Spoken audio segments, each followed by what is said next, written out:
Hello and welcome back to the Anniversary Box mini coverage series. I don't have a name for this. We're just covering the Anniversary Box cards while I'm on vacation. Ignore the voice, I'm only slightly dying. And today we're going over blue.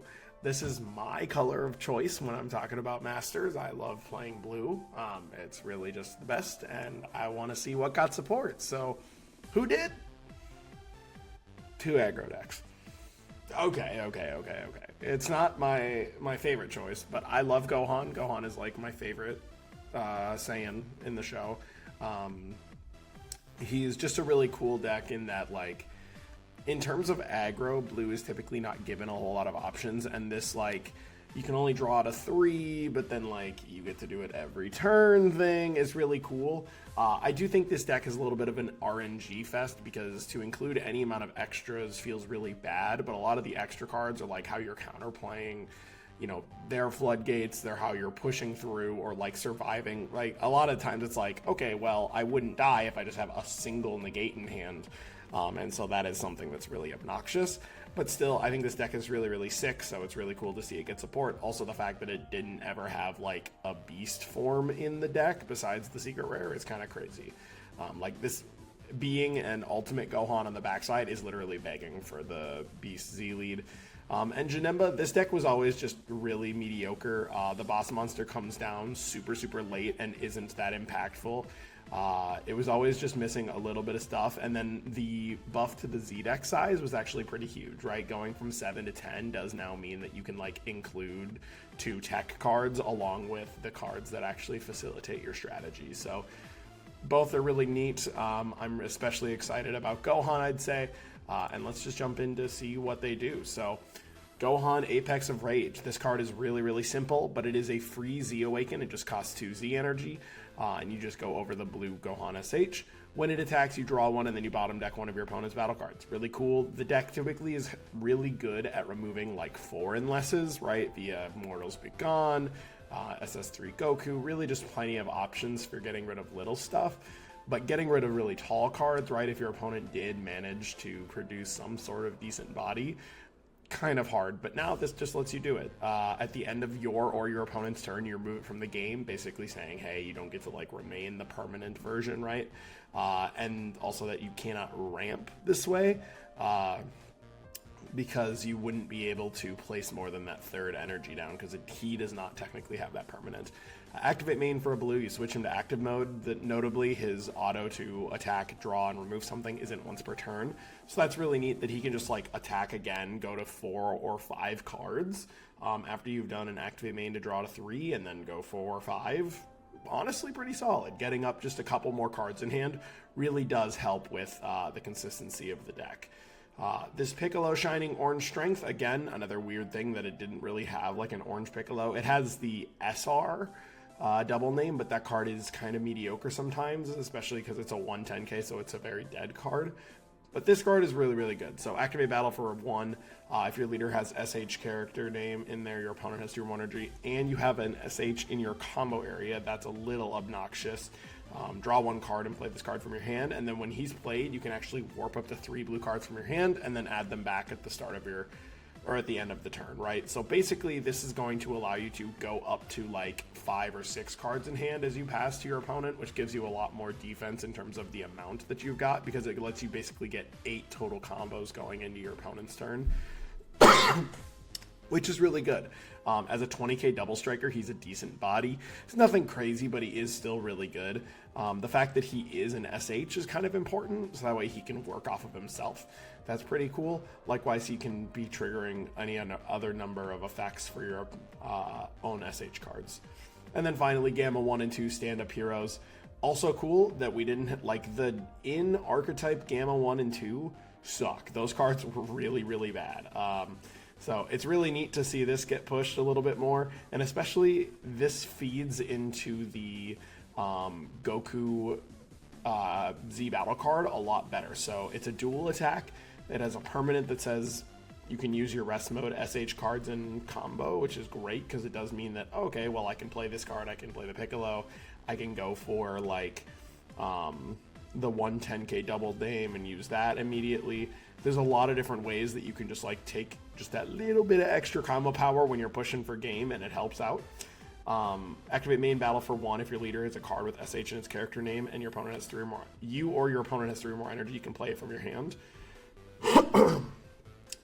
So notably, that does allow you to work within like the red SH and the yellow SH decks, right? So the Piccolos, the Cell Maxes, the Hedos of the world. How good that is, who knows? But honestly, its auto is really good. So when it's played, you choose up to 2 of the battle cards with 2 or more character names that have SH, and they gain barrier until the start of your or until the end of your opponent's turn. So this is going to be itself.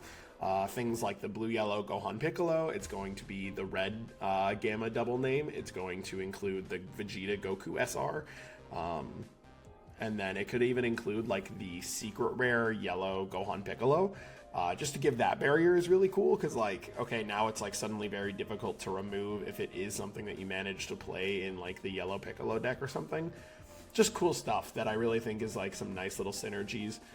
Being able to give those cards barrier, including itself, right? That basically means that it's probably going to get 2 15Ks off unless it's like attacked into, but if it's attacked into, you can probably defend it. So that's really neat that this card is super strong. I'm really impressed by specifically Gamma 1 and 2. I think the Piccolo is okay. I think having to warp specifically blue cards does mean that like now you're going to give up some of that extra combo power, because it previously was playing things like the Kai of Time that was like a 0-10k when you had a low hand size. But you can always just use that for Shu Deluge in terms of offensive power. And then the Gamma 1 and 2 giving itself and maybe another card barrier is really cool. And since it itself is a double name, it can gain triple strike off of the Goku Z battle card. So that's really neat. Really impressed by this stuff. I don't know if it's going to be enough to make a splash. The deck still is playing kind of an always high roll situation where like you can't not include some amount of negates, right? Whether it's like 2D magics, 2 token negates or something. But like if you draw those at the wrong time and it's like, oh man, I just cannot do anything about this, Piccolo does help facilitate that a little bit better. But it is still something where you can lose him by that same method. One thing I do want to note, do consider playing Boo over Gohan in this deck, not having to lose those cards to the Gohan effect. Obviously, the Gohan is an insanely broken secret rare, but Boo is hand knowledge and then can still gain so many dual attacks and double strikes because the deck is just full of these things. And anytime you can keep just a couple more cards in hand, Boo does allow you to, you know, push a little bit better that time sometimes. And then Janemba. These cards are really cool. I like the Janemba 6 cost here the most. I think is the most important card for the deck. The fact that all of your blue Janemba cards get plus 1000 power is insane, because it turns out 20 is bigger than 19. Pushing that little bit into your opponent's cards and into your opponent's face just means that now they're giving up super combos when they're getting out of the attacks, or they're giving up 2 specific cards, and that's really huge. So activate main for 1, you return a different blue Janemba with an energy cost of 6 other than this card to its owner's hand, and then you can choose one of your opponent's battle cards, place it at the bottom of the deck, and then play up to 1 blue Janemba with an energy cost of 6 from your hand. So I think what this is really going to allow you to do is it allows you to push on your advantage a little bit better. So you could like pay 1 to play out this guy, pay 1 to play out the Janemba, the new Janemba that searches top 5 for a card, and then you can return that Janemba, play it again, and play, you know, and then use this to remove a card. Previously, we already had a Janemba whose like entire purpose was like the 19k blocker, and then if it's your turn, you remove a card, you bottom deck something.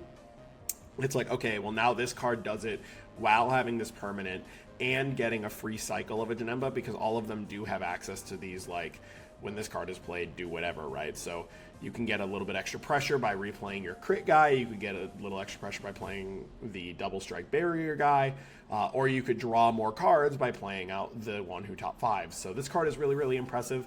I think this is now the new backbone of the deck, and I'd like to see how it gets pushed. The Janemba Transformation Premonition. I want to note, I think this card is better than just in Janemba. So, blocker, counterattack, negate the attack, draw 1 card, and play this card. The fact that this draws in the counterattack is crazy. Imagine this in like SS3 where you're restanding a bunch of energy, and then you get to go negate, draw, and then it's a blocker. right? That's really, really strong. And even if they counterplay it, you're still getting the block, or you're still getting the draw because it's part of the counter attack. When this card is removed from a battle area by your opponent's skill or KO'd, place up to 1 blue Z extra with Janemba and its skill text from your Z energy into your battle area. That's really solid that you can like produce this on turn 2 to start your Z extra chain using the cards that allow you to cheat in these Janembas that cost 2, and that's really, really good. I'm very impressed by how this card functions. And then activate main battle for a blue. If your leader is a Janemba Silent Demon and you have 3 or more energy, place this card in the owner's drop. Draw 1 card and play up to 1 Janemba Devious Stricture from your hand. That's the boss monster. And that card previously was really difficult to get out. It would like, if you have 4 or more energy, or your opponent has 4 or more, it's a ton, right? You pay it for 2 blue, and it's like a crit dual attack, kinda. And it wasn't like that good. It couldn't be removed for the turn, but like, who cares if it couldn't be removed for the turn because it's your turn? So this card is really, really good. I'm very impressed by the counterattack draw. I think that could be useful in other decks, but certainly within Janemba itself, this just allows you to kind of cut your way through like having to actually produce the first Z extra. You can just play this card. And then also Janemba Endless Copies here. This card is really, really strong. It's the new Z Unison. Having a Z Unison in archetype is really cool. It does mean that, of course, you get access to things like Heroic Prospects really easy. But this is just a really good card. So activate main +1 if you have the barrier on a check-in, so you can only play it in this Janemba deck. Play up to 1 blue Evil Incarnate or Demon with an energy cost 2 or less from your hand. Additionally, you can warp a D-Magic from your drop, and if you do, you get an energy back at the end of the turn. So that's a really cool way to get extra value out of the Dimension Magics from your drop area. Just like free energy, obviously very, very strong. And then Janemba Transformation Premonition is also a 2 or less, so this can play it. It can play the old 2 costs that normally block and die, so that way your leader can awaken. And then auto +0, choose one of your Janemba cards. When this card is attacked, switch the target of that card to the chosen card. So this does allow you to redirect attacks to your leader or to your other 19Ks, which is really, really powerful in terms of protecting a Unison. Even just that one attack, right? Hey, I'm going to make your double strike attack that was going to target this Unison go into like my 19K that I was going to let die anyway, right? Now suddenly you're in a much better position in terms of protecting your Z Unison to be able to get that extra +1 again, because the first +1 is going to enable your deck, but the second +1 is when you start running away with the game. So it is going to be important that someone is able to remove this very, very quickly. So of course siding things like Black Smoke, green cards that remove Unison markers, as well as then the blue baby Bitter Revenge of the Saiyans. So very, very impressed by this. I think Gohan is the stronger of my 2 picks. I think it is just still an overall average better deck, right? It's topped several times. Janemba was really, really far behind, and this kind of just catches it up in terms of like, okay, well now it's like playable, right? I do think the cards are really good, and obviously this anniversary box has really shown the new strength of these cards, but I do still think it has a little bit of work. So thank you so much for watching. I hope you guys have a good one, and all hail D-Magic.